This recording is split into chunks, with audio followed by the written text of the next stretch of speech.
Thinking about using Stash, but not sure if the monthly fee is worth it?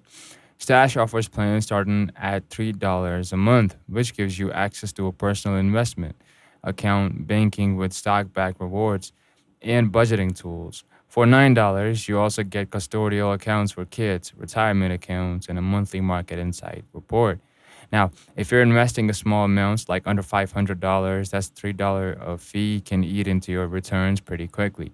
But if you're using Stash regularly, automating investments and making use of the rewards and tools, the value starts to add up.